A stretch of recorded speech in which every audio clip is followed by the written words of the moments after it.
Welcome to firstoffthebike.com's Ironman Melbourne preview. With me is Aussie Pro Luke Bell. Luke, thanks for joining us.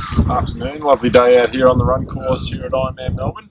That's it, we're down at North Brighton, about 5 or so kilometres from the finish, Luke? Short stone throw, awful painful memories, but finish line is definitely within sight here. That's it, when you hit this point of North Brighton, you can definitely see the finish line from here, so happy days, guys. But the topic of this video is talking about Ironman Melbourne, in particular, the men's field. Now, Luke, another deep field, 45 male professionals racing on Sunday. Yeah, I think if we thought last year's field is an absolute cracker of a field, add another 10 or 15%, the names definitely go deeper this year. The field's a larger field, and it's shaping up to be what is going to be a bigger and a better race than in the previous year. Now let's look at some of the internationals racing. We've got Eneko Lanos, we've got Marino van Hoenacker, Per Bittner, Sylvain Sudri, a lot of big names, Luke. Yeah, the name you just reeled off there, you've got, Nico's been ITU world champion before, he's ex-Terra world champion, he's top handful in Kona, top 3 I think, previously. Marino, credentials speak for himself, he's won Ironman Austria more times than I've got fingers on my hand. Current fastest time over the Ironman course record holders, and then Sylvain Sundry, he's been first and second at ITU World Long Course as well.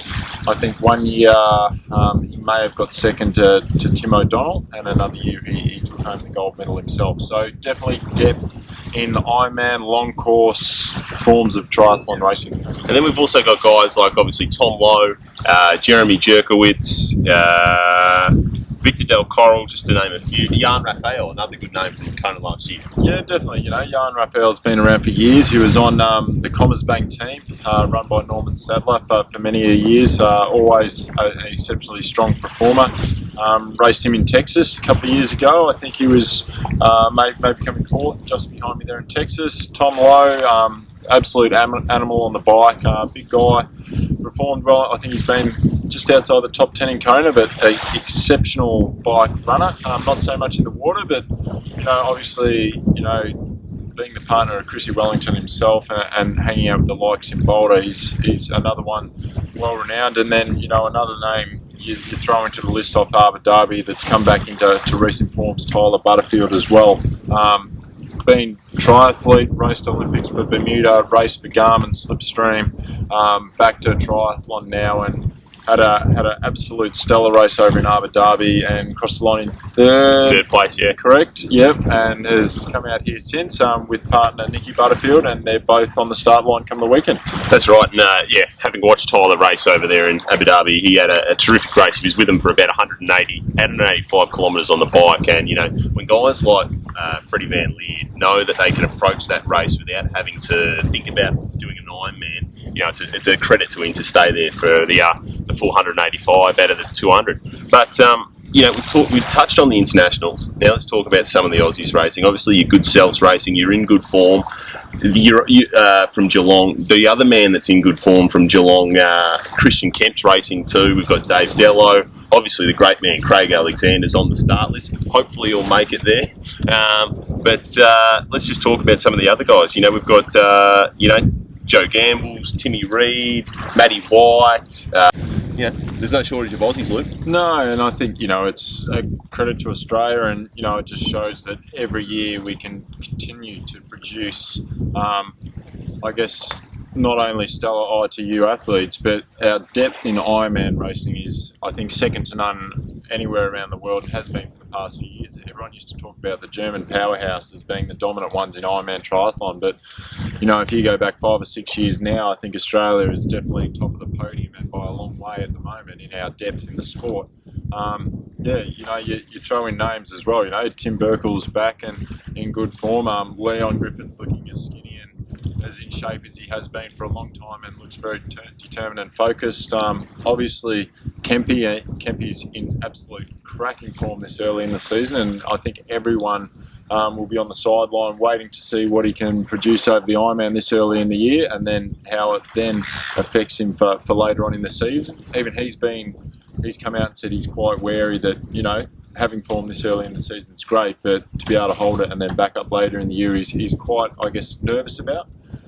Tim Reed, exceptional runner, and he's shown over the summer season that he's in great form as well. So he's dabbled in Ironman in the age group ranks, and this will be, I think, his first dabble in that professional field here at Ironman Asia Pacific Championships. But we can sit here and talk Australian names all day, and as you mentioned, there's Fattel, Lampy, the uber swim bikers of the field, and they obviously you assume that they're going to do the catch me if you can, the Leonardo DiCaprio, and try and spend their all day out there all day and see if they can hang on for a podium finish. Well, it's a tactic that might work on this course, Luke, because you've got 4 climbs up and down, 2 descents up and down of the hill there at the tunnel, at the Melbourne tunnel as it's called.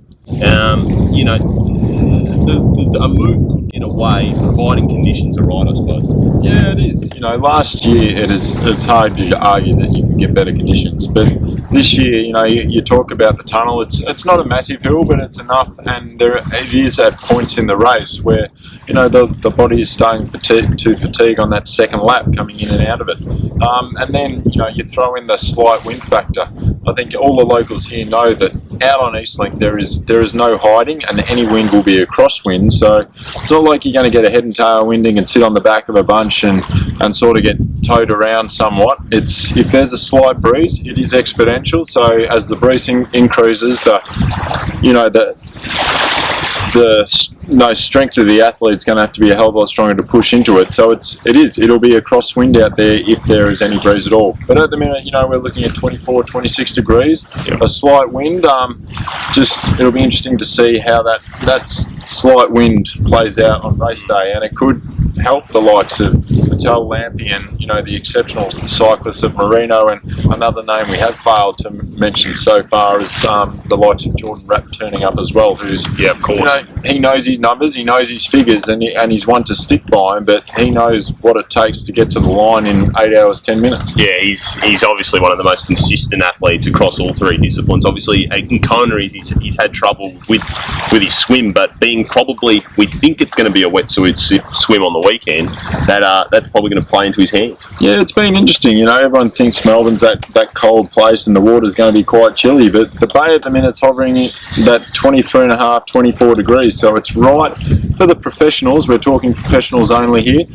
It is right at that wetsuit cutoff, and I think at current temps as it stands, we would be donning the swim skin and ditching the wetsuit, and it would be a non-wetsuit swim. So it will be, which would change and make the race more interesting again. But for Jordan's sake and talking about his perspective, if it's a wetsuit swim, that will aid him quite a lot, keeping close to the front guys, and then Jordan's going to get out there, sit on his watts that he knows he can hold, and then run at his pace he knows his Garmin's going to tick off the numbers at, and cross that finish line within 2%. He's a stats man, and that's the way he races. It's incredible to think that we've got over 10 Ironman champions racing in the men's field this weekend. And one point you raised about the wind being a factor on the bike, I guess one thing that may counteract that on the weekend is the big numbers in the field, Luke.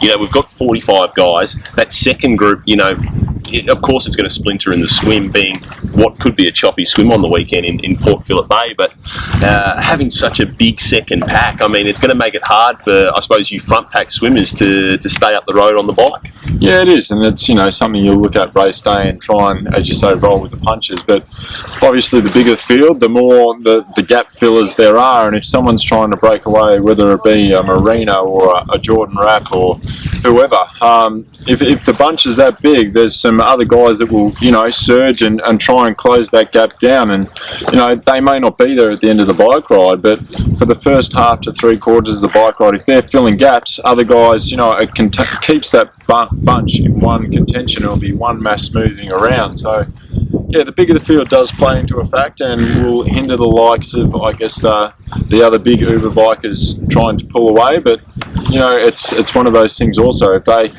We all seen that Marino can tear apart a world championship field and get off the bike 8 minutes up in Kona. What's to say, what's he going to do with a field of 40 here in Melbourne? That's exactly right. Okay, so let's talk about Marino. We've seen what he's done over the last couple of years in Kona. It seems he's either on the podium or he blows up in the lava fields. You know, outside of Kona, obviously he's had some pretty big days in Ironman. Last year, obviously, Ironman European champion, and then he was the year before that he set the world record. So, you know, he's a guy that really just knows how to get it done at this distance. And he's got a very aerodynamic nose on him. But no, Marino is definitely an X factor out there. And, you know, you look at the Kona coverage, I think was from last year, and during his pre-race interview, he either said he's going to go for the win or go home in an ambulance.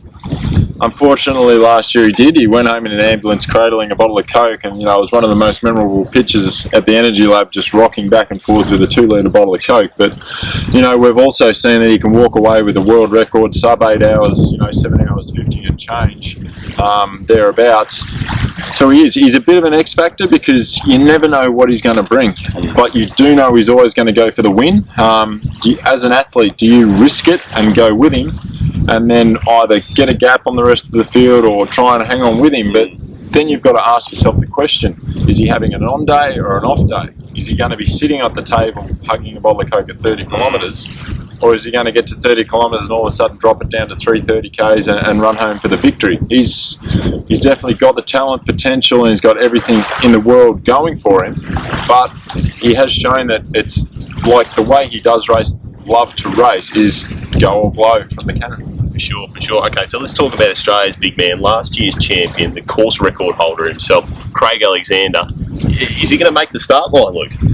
It's an interesting factor. You normally sit here and talk about whether he's going to make the start line, or any athlete's going to make the start line through injury, sickness, mechanical, something else. But no, it's I guess it's Neri popping out the baby, and you know, Crowy's at that stage. It's, you know, and it is true, and we all say it. Family comes first. This is a sport that starts and ends, but, you know, a family's there for your entire life, and he always has been family come first person. So whether he's there or not, I think, you know, it's, if he's there, fantastic, and it's awesome. But if he's not, you know, you wish him all the best for, you know, not only himself but also Neri and the newborn and the rest of the family. But, you know, let's hope the returning champion comes back.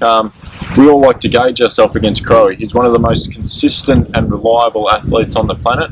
He's shown to be, you know, pretty much, he's one of the legends now of the sport. You can put him up there with the Dave Scotts, the Mark Allens, pretty much. You know, he's ticked off that many titles now, it's ridiculous. So I think, you know, it'd be understandable, but it'd be a shame if he's not there on the start line on the weekend. Well, I reckon we've just about wrapped it all up here from North Brighton on the run course. We're about, as we said, about 4 or 5 k's from the finish line. The finish line's in sight. Hopefully, for you, Luke, it's another good day. You were top 10 here last year with what was it, an 8:07? 8:10. 8:10. So hopefully it's another good day for you, and maybe it's a podium finish on Sunday. Let's all hope. All right. Well, thank you very much for joining us. Join us tomorrow when we talk about the women's professional field at Ironman Melbourne this week. But for now, that's us signing off.